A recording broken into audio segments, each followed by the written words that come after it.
Halo, Assalamualaikum warahmatullahi wabarakatuh. Baik, di video kali ini saya akan berbagi tutorial atau tata cara pelaporan SPT tahunan 1770S melalui e-filing. Jadi, sebelumnya 1770S ini digunakan untuk pelaporan SPT tahunan di mana penghasilannya itu di atas 60 juta dalam setahun ya, teman-teman ya. Baik, sebelumnya eh, saya akan menjelaskan terlebih dahulu apa itu e-filing ya.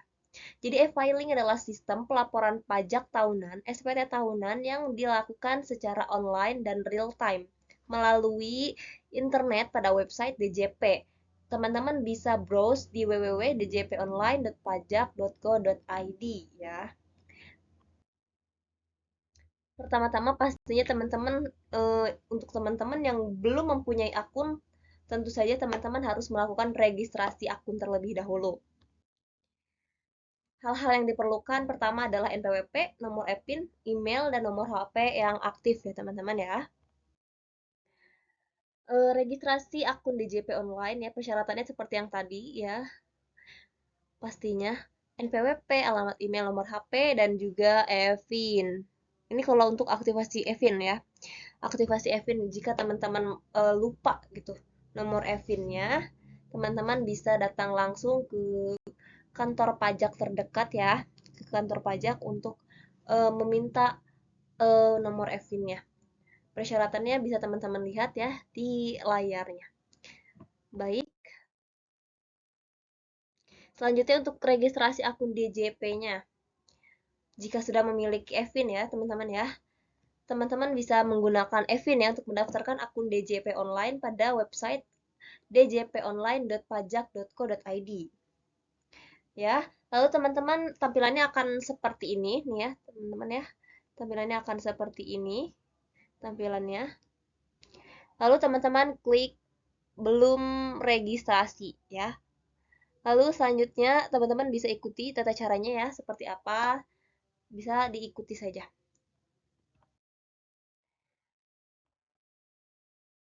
Baik, selanjutnya ini tadi untuk registrasi ya. Untuk registrasinya seperti biasa ya, masukkan NPWP, nomor EPIN, dan juga kode keamanannya.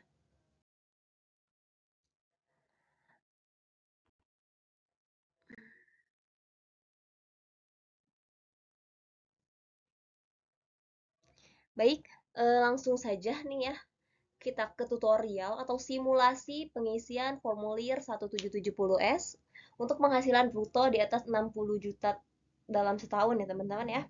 Jadi untuk teman-teman yang gajinya 60 juta ke atas ya, teman-teman bisa menggunakan formulir 1770S ya. Tapi untuk teman-teman yang penghasilannya masih di bawah 60 juta dalam setahun, teman-teman bisa menggunakan formulir 1770SS ya teman-teman ya. Tapi di video kali ini saya hanya akan menjelaskan untuk yang penghasilan di atas 60 juta. Baik, sebelumnya saya akan memberikan ilustrasi terlebih dahulu ya. Di sini itu misalnya saja Rika bekerja pada perusahaan PT Global Z Cargo dengan memperoleh gaji sebulan 6 juta rupiah ya. Di sini Rika belum menikah dan tidak memiliki tanggungan ya. Jadi untuk perhitungannya bisa saya paparkan di sini ya. Gajinya 6 juta lalu dipotong dengan biaya jabatan sebesar 5%. Biaya jabatan ini bukan hanya untuk orang yang memiliki jabatan saja ya, tapi untuk semua divisi, untuk semua apa namanya tuh pekerja itu dikenakan biaya jabatan sebesar 5% ya teman-teman ya. Jadi ini biaya jabatannya 5% dari 6 juta. 5% dikali 6 juta itu sebesar 300.000 rupiah. Ya, jadi penghasilan neto sebulannya itu sebesar 5.700.000 ya. Lalu kita hitung penghasilan neto setahunnya ya. Di sini 12 dikali 5.700.000. Berarti totalnya sebesar 68.400.000. Nah, di sini sudah jelas ya, berarti penghasilan selama setahunnya itu di atas 60 juta. Berarti menggunakan formulir 1770S ya, teman-teman ya. Di sini peta PTKP-nya itu menggunakan 58.500.000 ya, menggunakan TRA. Teman-teman bisa cari-cari nih untuk penghasilan 6 juta 6 juta sebulan itu masuknya ke TRA ya, teman-teman ya. Baik, di sini tinggal dikurangi saja nih ya. Antara 68.400.000 dikurangi 58.500.000. Jadi pajak penghasilan yang dikenakan pajak itu sebesar 9.900.000. PPh pasal 21 terutangnya itu 5% ya. Dikali dengan ini nih, 9.900.000 berarti sebesar 495.000 ya, teman-teman ya. Jadi per bulannya itu berarti 495.000 dibagi dengan 12 bulan ya. Jadi per bulannya itu membayar pajak pasal 21-nya, PPh pasal 21-nya itu sebesar 41.250. Ya, teman-teman bisa lihat di sini ya perhitungannya. Ya. Di sini kan tadi 6 juta penghasilannya, PPh setahunnya itu sebesar 495 ya. Jadi dari Januari sampai Desember membayar sebesar 41.250.000. Lalu di sini menggunakan tarif efektif ya. Tarif efektifnya itu sebesar 0,75% ya. Untuk gaji 6 juta itu di tarif 0,75%. Teman-teman bisa googling, bisa browse untuk tarifnya ya. Bisa browse. Di sini aku nggak tampilin. Teman-teman bisa browse aja. Baik, lanjut ya. Lanjut.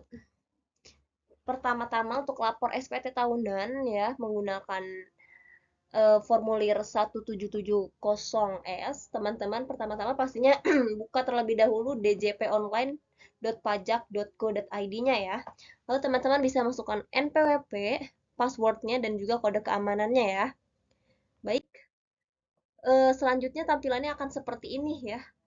Lalu teman-teman bisa klik lapor, lalu tampilannya akan seperti yang di bawah ini ya. Lalu teman-teman bisa klik e-filing. Selanjutnya tampilannya akan seperti ini, teman-teman bisa klik buat SPT. Jadi di bawah sini ini adalah SPT tahunan yang sudah teman-teman laporkan.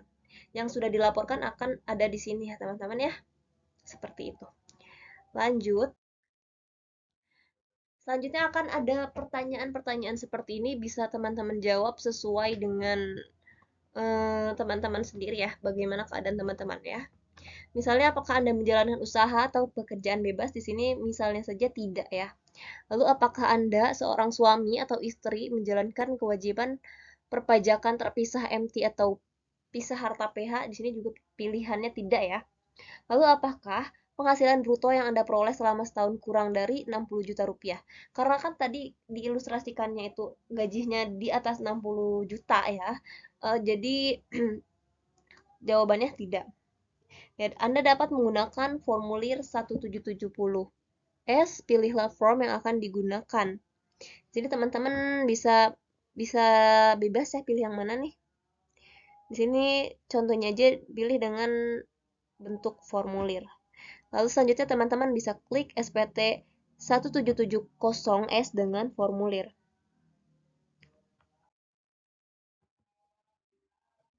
Baik, tampilan selanjutnya akan seperti ini ya teman-teman. Teman-teman bisa isi tahun pajak yang akan dilaporkannya. Misalnya aja teman-teman akan melaporkan untuk SPT tahunan di tahun 2023. Di sini teman-teman bisa klik di sininya, ganti menjadi tahun 2023 ya. Lalu klik normal. Kalau misalnya memang pelaporannya ini normal ya, alias tidak ada pembetulan gitu. Lalu selanjutnya klik selanjutnya ya teman-teman ya. Ada di sebelah sini, cuman terhalang. Baik. Lalu di sini akan ada lampiran 2 nih. Di sini ada isi bagian A-nya nih ya. Ini untuk PPh final. Jadi jika teman-teman memiliki penghasilan yang dikenakan PPh final nih teman-teman bisa diisi di sini aja ya. Bisa diisi di bagian sini. Jika tidak ada bisa dilewat saja. Jika tidak ada bisa dikosongkan lalu klik ke daftar harta. Baik, selanjutnya di sini ada di sini juga sama nih penghasilan yang dikenakan PPh final ya. Yang tadi contohnya. Contoh yang tadi seperti ini. Jika memang teman-teman memiliki penghasilan yang dikenakan PPh final ya teman-teman ya. Lalu di sini ada bagian B. Ini wajib diisi ya, harta pada akhir tahun. Harta perolehan ya. Jadi harta yang teman-teman miliki nih di akhir tahun, teman-teman bisa langsung masukkan saja di sini. Harta apa saja yang teman-teman miliki, teman-teman bisa masukkan di sini. Di sini misalnya nama hartanya apa? Misalnya di sini Yamaha Milya ya. Tahun perolehannya tahun 2019, harga belinya segini ya. Lalu semuanya nanti akan terisi otomatis ya. Baik, selanjutnya apabila sudah diisi, klik lanjut ya ke daftar utang di sini nih. Nah, di bagian bawah.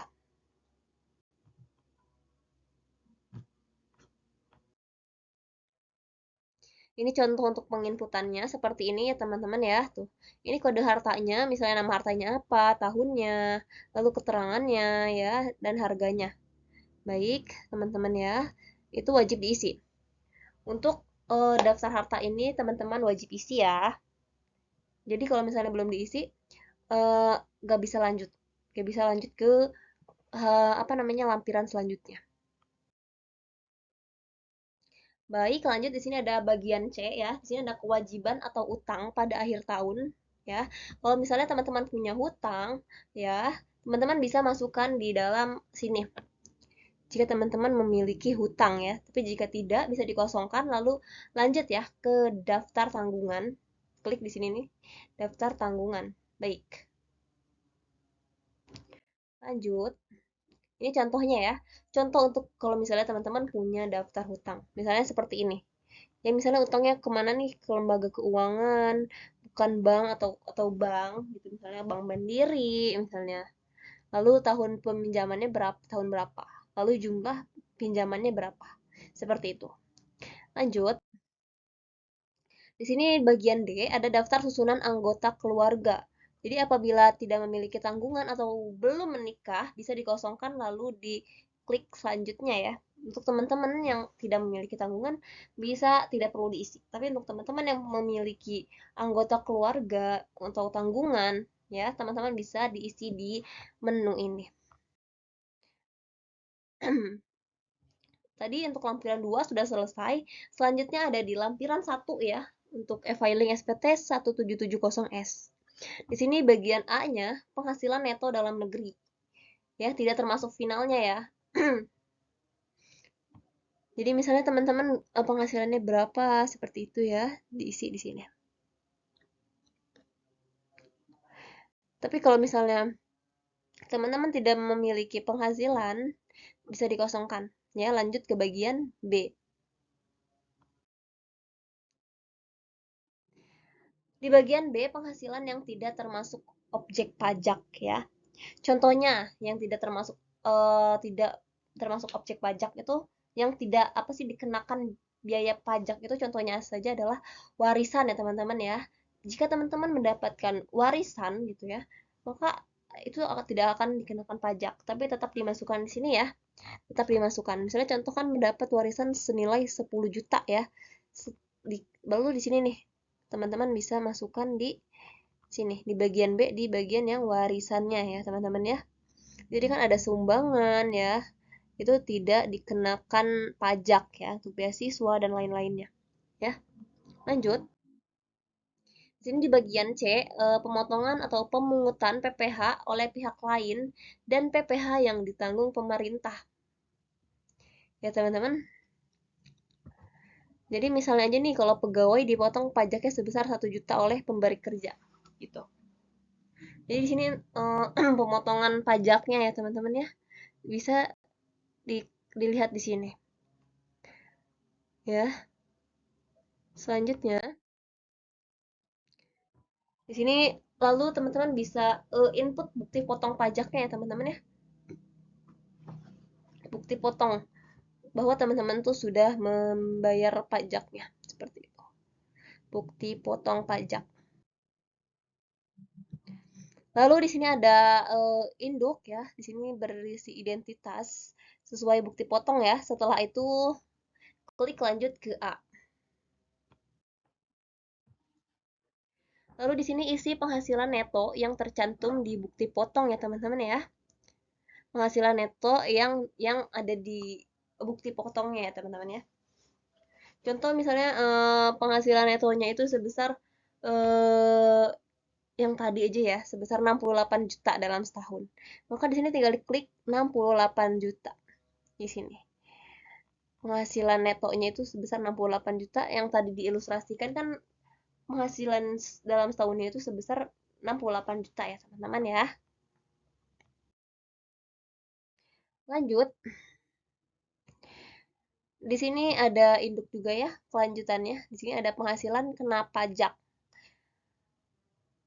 Nah, ini yang tadi PTKP ya, sesuai dengan bukti potong. Contohnya kan tadi ya, TK 0 atau belum menikah dan tidak memiliki tanggungan ya. Setelah dipilih PTKP-nya, maka penghasilan kena pajak otomatis muncul. Setelah itu klik lanjut ke C ya teman-teman ya. Di sini kan tadi contohnya itu kan tidak memiliki anak ya dan belum menikah ya teman-teman ya. Seperti itu. Lanjut. Di sini lanjut ada PPh terutang. Di sini juga dihitung secara otomatis ya menggunakan tarif pasal 17. Ya teman-teman ya. Lalu klik lanjut ke D. Di bagian D, kredit pajak PPh yang dipotong adalah jumlah PPh yang telah dipotong oleh pemberi kerja. Di sini ada ini yang sudah dipotong nih ya. Pajak yang sudah dipotong oleh pemberi kerja nih, berapa nih yang sudah dipotong gitu. Setelah itu lanjut ke E ya teman-teman ya. Nah, di sini hasilnya itu harus nihil ya. Harus nihil. Apabila jumlah PPh terutang dan jumlah PPh yang dipotong atau dipungut sudah sesuai, maka statusnya akan nihil ya. Kalau misalnya belum nihil, berarti masih ada kemungkinan masih ada yang salah. Lalu setelah itu klik lanjut ke F. Di sini ada angsuran PPh pasal 25 tahun pajak berikutnya. Apabila terdapat angsuran ya, PPh pasal 25 maka diisi. Tapi kalau misalnya memang tidak ada, maka dikosongkan saja ya. Lalu lanjut ke pernyataan. Di sini teman-teman bisa checklist aja nih ya, dengan menyadari sepenuhnya akan segala akibatnya termasuk sanksi-sanksi sesuai dengan ketentuan peraturan perundang-undangan yang berlaku, saya menyatakan bahwa apa yang telah saya beritahukan di atas adalah benar, lengkap, dan jelas. Lalu klik setuju. Lalu setelah itu klik selanjutnya ya. Baik, selanjutnya akan tampilannya seperti ini ya, ringkasan SPT dan pengambilan kode verifikasi. Di sini bisa klik di sini nih untuk ambil kode verifikasinya ya. Lalu teman-teman bisa pilih lewat email ya, karena kalau lewat email itu biasanya lebih cepat. Seperti itu teman-teman ya. Lalu setelah itu klik OK ya. Lalu ada kode verifikasinya ya yang masuk ke email. Lalu baru dimasukkan ke sini. Baru klik kirim SPT. Seperti itu. Baik, juga jika sudah berhasil seperti ini, maka teman-teman bisa cek di email ya. Nanti akan ada seperti ini BPE-nya ya. Sudah berhasil untuk pelaporan SPT tahunannya. Baiklah, terima kasih teman-teman. Video kali ini saya akhiri. Terima kasih atas perhatiannya. Wassalamualaikum warahmatullahi wabarakatuh.